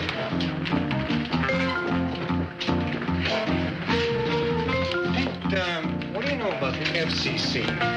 Oh, the Federal Communications Commission? Well, it controls everything that goes over the airwaves. You know, radio, television. Wonderful. I knew you were just the man for the job. I thought we already had a first-rate janitor. We do. What we need is someone to supervise this little addition to our extracurricular activities. A radio station? That's right. Well, it's only 10 watts FM. We're not exactly the answer to KABC. But if you knew how long I've been trying to get this thing for us. How'd you do it? Well, you see, this month, City College goes AM. So we just happened to inherit their license and their equipment, thanks to Morris Henry. The school board, Morris Henry? Same one. Don't tell me. He's coming up for re-election next month. Don't get cute, Pete. Just run the station. Okay? Oh, I hate to shake your faith in my technological expertise, but I don't even know how to turn this thing on. You'll learn. It's nothing. Look, here, bone up on the FCC regulations, and don't panic. I'm providing you with a first-rate qualified assistant. Who? Alice Johnson.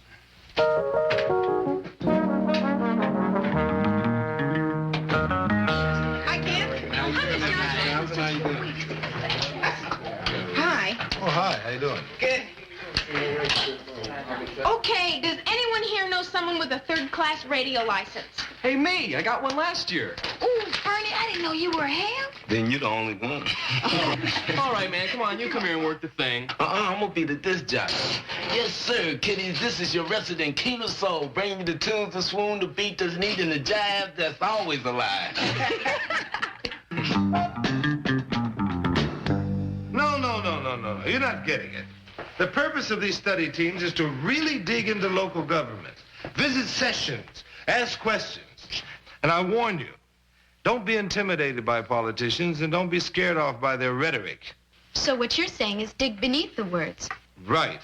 And as future voters, find out what's going on behind all of those bureaucratic doors. Well, it's almost time for the bell to ring, so since many of you are going to be at City Hall this afternoon, we'll break early.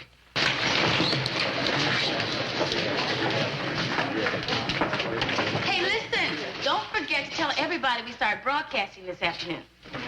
See? Quiet, everybody. This is it.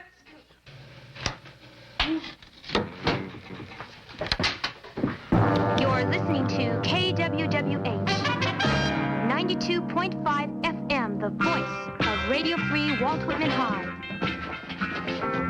Remember radio? This is Racing Jason telling you to keep cool in the motor pool. It's alive and well right here at Walt Whitman High, where music is king and rock is our thing.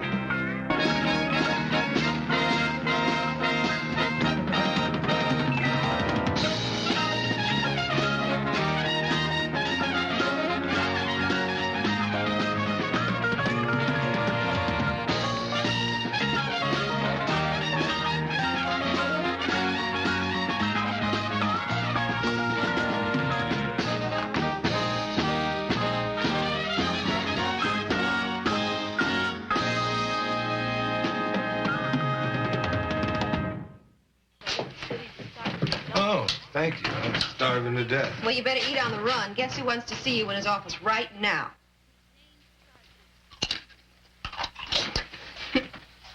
Pete, it is not that I disapprove of the format you've chosen. I didn't choose anything.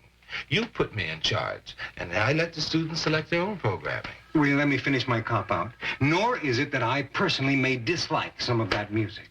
But I just feel that we have a responsibility to the public. What about the students? How much interest do you think there'll be in that station if we start playing censor? Pete, I wasn't censoring. Good. I mean, I was suggesting a little variety in the format, maybe some public service programs. Maybe we'll integrate some of the work we're doing with local government. That's fine. See, that's just perfect. I mean, Gad, nobody's ever called me a censor before. That's a terrible word. Yes, isn't it? Free milk, free lunch. How about free pot? This idealistic new generation expects everything to be given to them. Let's not disappoint them. Mr. Henry? Yes. Mr. Henry, don't you think we should discuss this lunch program seriously? To make sure we're all in agreement on what's going on. What about free matches and a do-it-yourself kit for burning down the school of your choice?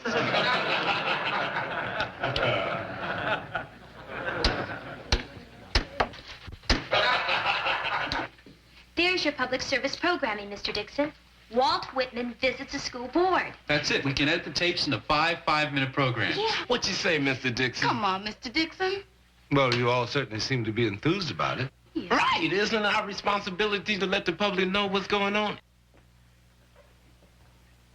Well, I guess we're about to start some public service programming. Watch out, Morris Henry. We're going to sock it to you.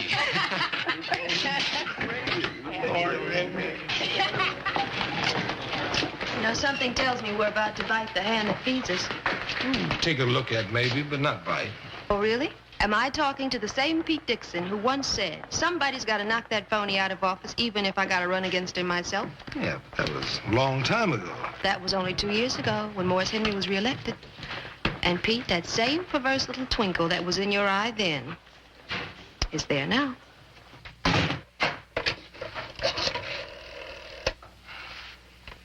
Mr. Kaufman's office, please. Pete Dixon. Yes, Pete.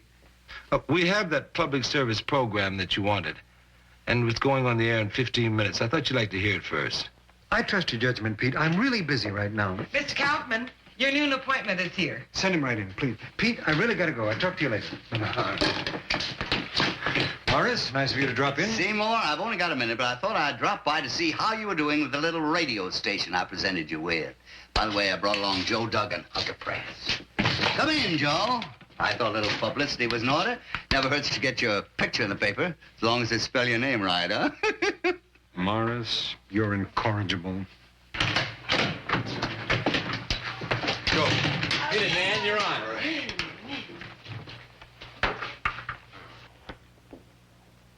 Anytime you're ready, son.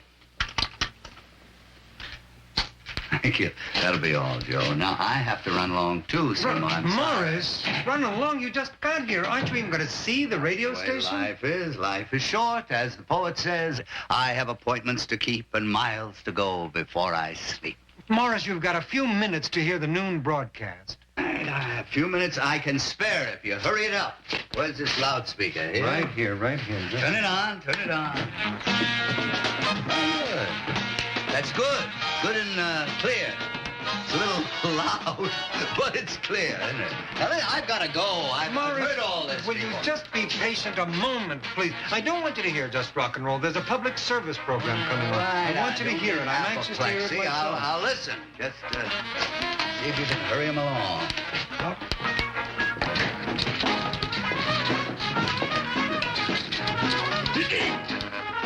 Hi. I have an appointment with Mr. Kaufman about the field trip. I'm afraid he's busy right now. He's in there with Mr. Henry listening to the radio. Mr. Henry? You mean Morris Henry, the school board? Right. Oh, no! And now the special public affairs program for KWWH-FM.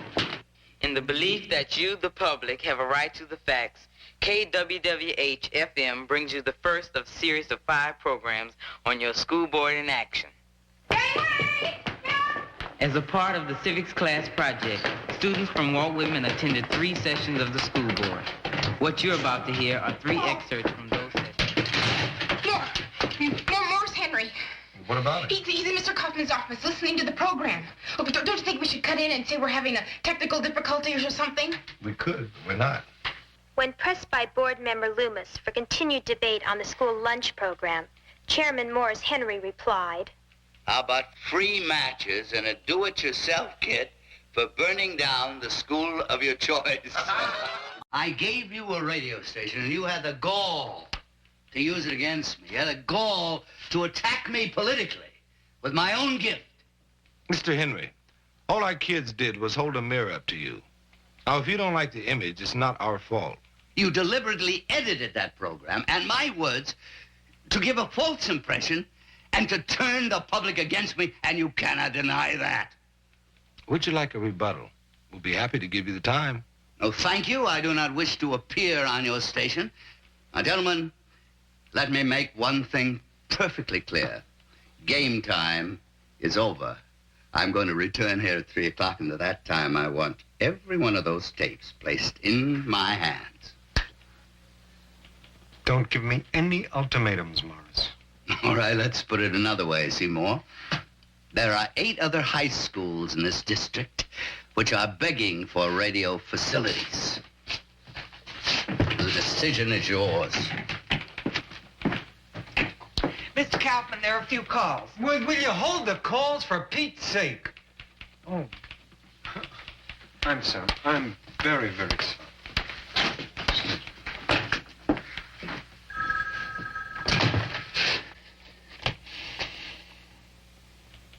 Well, do we give him the tapes? We don't. We lose the station. I hate to lose that station. But the man's wrong. You know what kind of man he is. I know. I wish I didn't also know that you've been an outspoken critic of his ever since the election. You think that I'm using that station to attack him? Hadn't crossed my mind. Are you? No. I'd like to, but I'm not. You see, I didn't put those words in that man's mouth. Oh, yeah, Pete, but you know what you can do with tape editing. You know how you can make a man look. Your students edited that tape, and you okayed the final product. You know that if there's any doubt, if you were using those tapes to ruin him politically, you got no right to run them.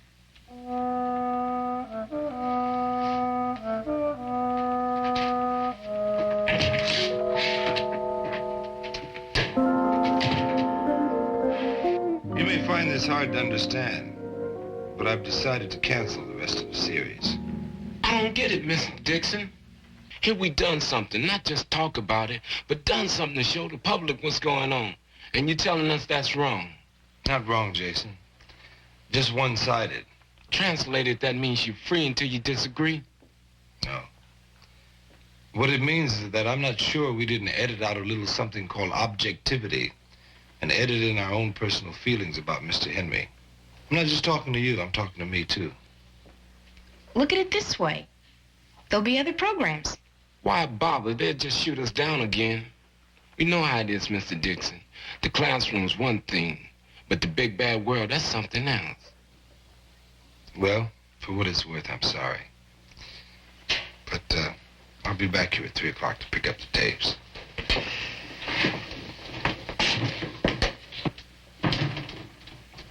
Well, you know what they say. Sometimes we all have to compromise our ideals a little. You know, live to fight another day and all that.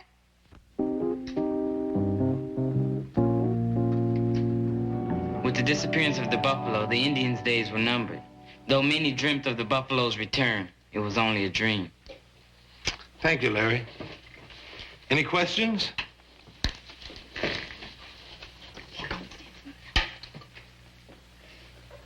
Jason? This isn't about the buffalo. It's about something you said the other day when we were talking about who we can believe. Go ahead. Well, the way I interpret what you said is that we got these different loyalties to our parents, to our school, to our country, our job. That's right. But sometimes it don't jive. So what I'm trying to say is this. If our first loyalty is to us, and your first loyalty is to you, then you got to do what you got to do. And we got to do what we got to do, right? That's right. Providing you're willing to pay the price. And there usually is one. Oh, Jason. Just what are you driving at? I just want to make sure I got the whole message, man.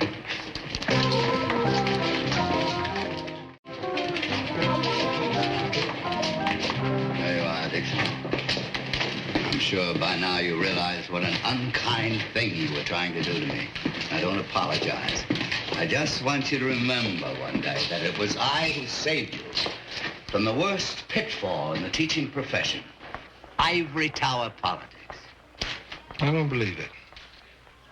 What's that supposed to mean? After everything that's happened, you're still trying to get my vote. Thank you. Thank you. Boys and girls, I understand you have some tapes to turn over to me. Tapes? What tapes? The school board tapes Mr. Dixon told you to have here by 3. I thought he told you, Helen. Not me. Well, didn't he tell you, Pam? Oh, that's right. I did have them, but I was late for my Hey, Larry, I gave those to you. Oh, those tapes. Well, I put them right here. Somebody must have moved them. Moved them? Copped them. I swear, Mr. Henry, you just can't trust nobody these days. All right, there, son. I guess the play period is over, and unless those tapes are put in my hands inside of 1 minute, you'll never work in this district again. Suppose I tell you that we're thinking of making copies of those tapes and handing them over to the biggest station in this town. You wouldn't. No, I wouldn't. But if we did, you'd have a much rougher time muzzling them, wouldn't you? This is your KWWH on the spot where it's hot newscaster, Racing Jason, bringing you this live debate. Switch it, baby. Do you know what you're doing? You could get expelled for this. Like the man said, if you're willing to pay the price.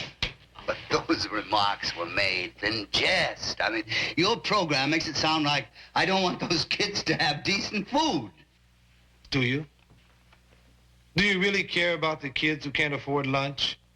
Of course I care. I'm a responsible elected official.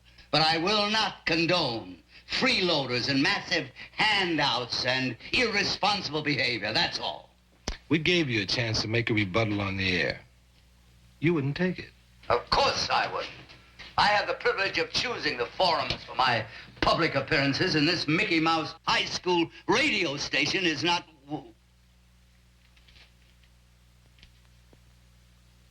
Mike.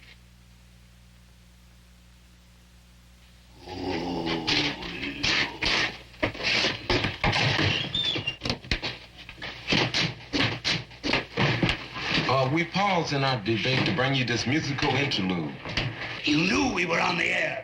As a matter of fact, Mr. Henry, I didn't. As for you, Kaufman, I want to make this crystal clear. You are going to walk the plank. Morris, if I get one more ultimatum from you, one more threat to get rid of me, I'm going to jump at the opportunity. Don't have to jump. If you will be quiet for a moment, you just might learn that for some reason I will never understand.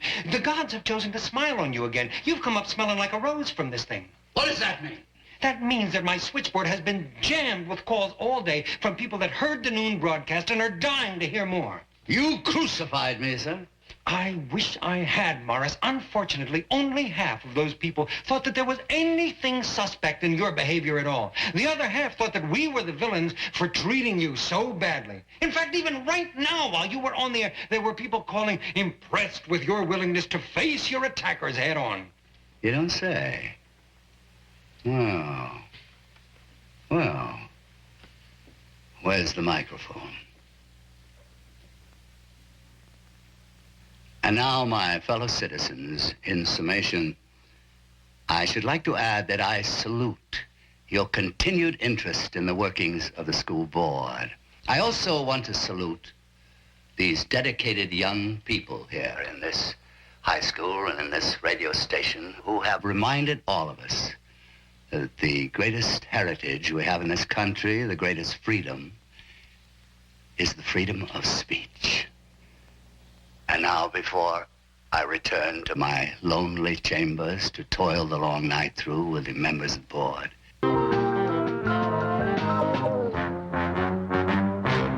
Before we begin with the team reports, I think we ought to clear the air a little bit after the fireworks. Fireworks?